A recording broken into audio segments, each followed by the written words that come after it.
Hello guys, Henry here. I've had some questions about the compatibility of the American War of Independence range, which I am marketing as 8mm, with my older Napoleonics and 7 Years War ranges, which I market as 6mm.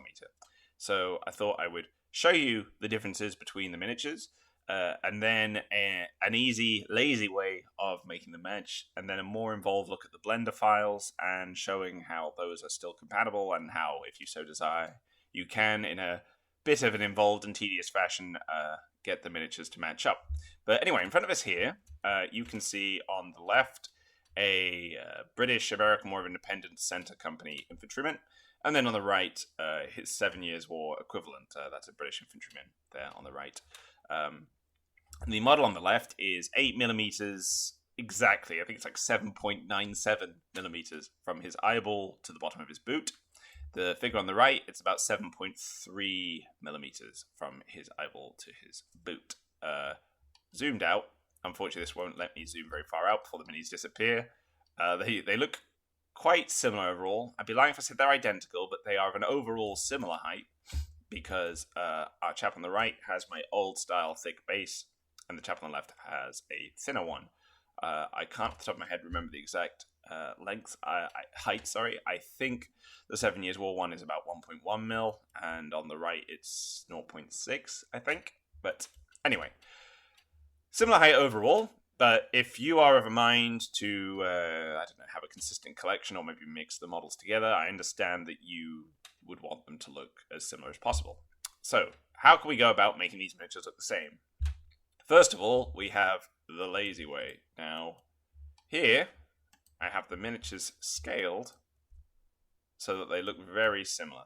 Again, if you zoom out to how big they're actually going to be on your tabletop at 6mm, if you could tell me you can tell the difference, I do not believe you. But getting in close. All I've done here is rescale the miniature.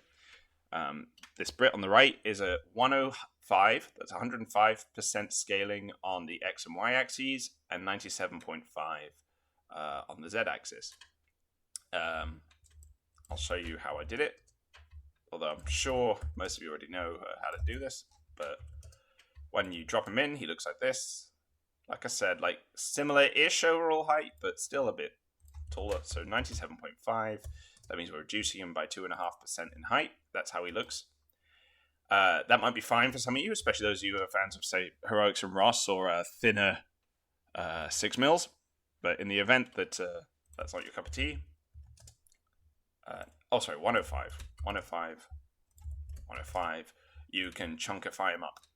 So that's our easy way.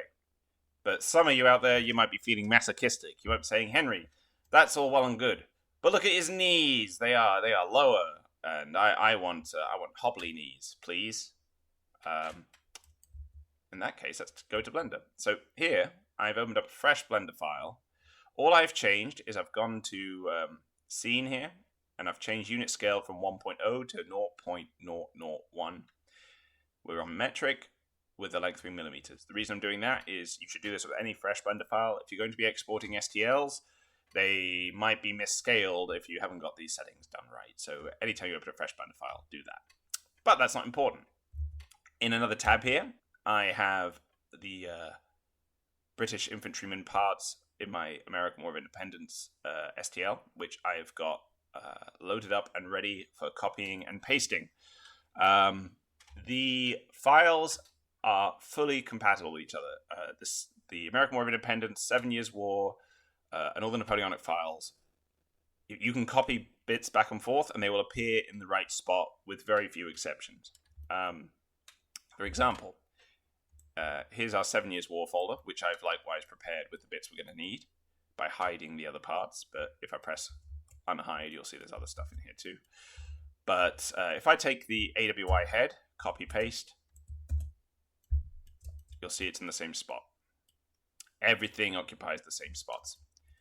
The only difference is that because the AWI figures are taller, their legs are longer. Hang on, I will show you the legs. If I go up here, please be aware this is the work in progress file for the Kickstarter. It's not ready yet, but I'm happy to show it. Yeah, we want short gaiters, regular gaiters. There we go. So these are the model's longer legs. If I copy and paste those, you'll see they are longer. They come in at the right spot, but they're longer. Okay, and that's the only difference. When you wonder how has scale creep happened, all instances of scale creep in these 6 to 15 mil ranges is just me lengthening the legs. That's the only thing I'm changing. Actually, that's not quite true. Sorry. This will come up in a sec. I am also lengthening the coats, and obviously with that, sometimes the webbing can move around. But it's all pretty fixable. You're going to see that in a second anyway. Let me get back to where I was. Control Z, just undoing to rehide the legs. I am sorry for the waffling. There. Let's just hide the leg over there. Yeah. So this is everything we need. I'm going to click something and press A to select all. Control C to copy. Go into our fresh file. Control V. That's all there. The bases come as well. Hopefully in the final file this wouldn't happen, but the reason the base is here is because you see these blue wrenches up here on this overview. These are active modifiers, and at least one of these modifiers must be a mirror modifier that's using this base as a reference point, so it gets copied and pasted over with it. If this ever happens to you, you just select everything, object, convert, mesh. That will apply all the modifiers, and then you can delete this, but we'll do that later. Next up, we got our 7 Years War parts. I have the waistcoat here, because for reasons you'll see, we're going to need this in a second. But for now, I'm just selecting the legs and the base. And I am copying and pasting that over. Let's hide this. There you go. It appears in the right spot, but you'll see the waistcoat is clipping, because this waistcoat was designed for longer legs with knees that are lower down. So we will need to fix that. You could do that either by sculpting it, or the lazy way is just to use the 7 Years War one. On the back of the model, you'll see that the coat is quite long. I don't know how to feel about that. Will it be noticeable? Maybe. It does make the legs look quite short. We're going to fix it here. If you look at the original 7 Years War coats, you'll see that they are actually quite short and buckled out, which actually doesn't look correct compared to the historical one. And this was something that bugged me to no end. It's something I don't like about the 7 Years War minis. They had long coats, longish, but because of the anatomically incorrect proportions of these 6 mils, they look a bit odd. But I mean, again, zoomed out, hopefully they look fine. No one's ever noticed or complained about it, so I assume it's fine. But, you know, when you're the designer, you're looking at things like this close all day long. You notice this kind of stuff and it starts to bug you. But we're going to fix that. First of all, let's fix the waistcoat, because that's the easy thing to fix. Just select the waistcoat, press X, delete, get rid of that. Not sure which buttons we'll use. Leave the buttons for now. Copying it's a two-part thing on here. Copying the waistcoat over, Control C, Control V. Okay, let's use the AWI buttons. So I'll just delete these SYW ones. Going to select these buttons. I'm going to press G for grab, Z for the Z axis. I'm going to move them up, so this one's up here. Then press Tab to go into edit mode. Click the lowermost button. Press L to select all linked vertices. X to delete vertices. And I'm going to do the same selection method I just used, just to push the buttons back in, because they were designed for a waistcoat that came further out, rotating R on the X axis. Okay, that looks fine. And then next we will want to hide this webbing so we can see better. I'm holding Shift and left clicking to group select things. Going to select the coat, click Sculpt, Remesh. Normally, if it's anything I've made, hopefully this part is pre-configured. Voxel size, if you put this too low, you can freeze the program. But I know that 0.01 is what works for this particular object, because I've already done it before. So Remesh. Remeshing changes well, yeah, redoes the mesh, so it's got a higher density of vertices, which makes it easier to sculpt. I'm going to press the G key for grab. If you right click, you can configure your radius, your strength, your auto smooth. And we're just going to hold the left click and just move this up until it looks right, basically. I think when it gets to the top of these gauges is where we'll say it looks right. Drag this bit up a bit. And like so. And if you don't get it clean, remember two things. First of all, this is a pre-industrial society, guys. So they don't get it right every time. And second, we're doing this to convert it to 6mm proportions. You're not going to be looking at the model this close. I promise you, I do not take such a lax view to my work normally, but this is meant to be an accessible, user-friendly conversion. So I don't want to intimidate you by spending too long on this. What I'm doing now, because I'm just talking over myself, I'm sorry. What I'm doing now is I'm pulling the coat in so that we have a point of contact with the leg. Then this part of the model can print without supports, because otherwise this would have been an island. The reason it was as it was is because, again, the original leg was in contact with it here, but we're having to change that. Now I'm going to use the smooth tool, fairly lowish strength, just to get this, just make sure it's nice and smooth, and make sure that there's a slope. It's in contact there, it's fine. Just making sure it looks symmetrical. Okay. I think that does the job.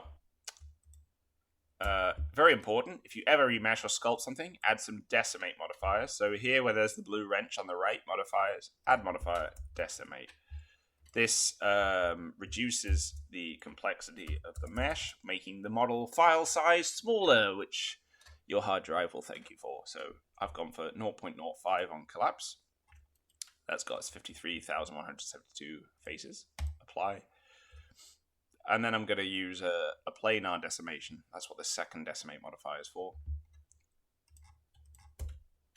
which takes it down for 37,594. There we go. I'm pressing Alt-H to unhide all hidden objects. I'm going to check the webbing. To be honest, webbing looks fine, but just in case it didn't to your eye, I should show you how to fix it anyway.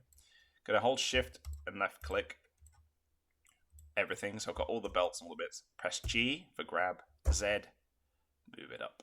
Oh, we missed the haversack there. G, grab the haversack strap, sorry. Move it up. And then if I press Tab, I go into edit mode. Hold the Z key, go into wireframe, which is like an X-ray view, and I can just move bits down like that. G, move it down like that. Looks like it comes a bit far out here. Again, the Z key, wireframe, G. Now I'm on the Y axis, so I can just move this in so it just covers the button. I mean, you could spend all day neatening this up, but I think I've shown you the principle. And there we have a shorter mini. Final step. Select everything, object, convert, mesh. And then I can get rid of this. Now, just to show you how well we've done, I will import... Could fix up that waistcoat, but... Sorry. Ask me in the comments if you want to know how to fix the waistcoat. I've left it too late now that I just applied the mesh. Let's get a 7 Years War mini in here. Where's my bleeding Dropbox? There it is. Oh, 7 Years War. Get in Great Britain. Line infantry, marching. Now, remember, I export all of my miniatures on this window here. I export all my miniatures at 1.165, okay? Same for this mini. So this is actually 16.5% bigger than it would be. My maths isn't perfect, but this should get it down to what its original size was. So there we go. Not sure why that's still slightly taller.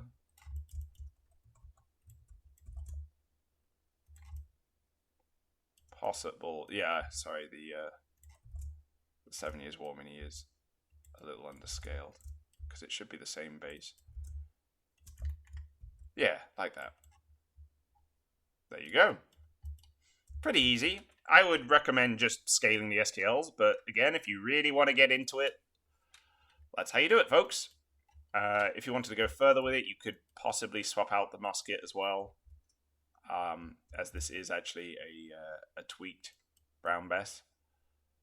But otherwise, beyond the not lining the waistcoat up, which you would fix with pressing tab key, wireframe again, and just lining it up, you could join them together, Control G like that, and remesh them. I did not set that to a low enough voxel size, and I've probably just frozen Blender. So I'll just leave it there. But you could use the smooth tools to fix that up. Sorry, guys. I will do a second video on fixing up the waistcoat if you want it. Anyway, I hope that was useful, and if you had any sort of doubts about compatibility between these ranges, I hope this assuaged them to an extent. I appreciate that this final method requires a lot of effort. If you're going to get into that, I would just recommend first just stepping back and thinking, like, why am I not happy with just scaling the STLs? If these are going to be 6 mils, it'll be fine, I think, for you, just like that, when they're printed. I know these renders can look very exaggerated, but remember, with a render, you're looking at everything with a magnifying glass. But regardless, this resource is here. I'm happy to answer any questions if you do take it on yourselves to give this a try. Anyway, thank you very much for watching if you've made it to the end, and I hope that you choose to support Colonies Asunder, and I will see you there. Thanks very much, folks. Here's hoping April does well.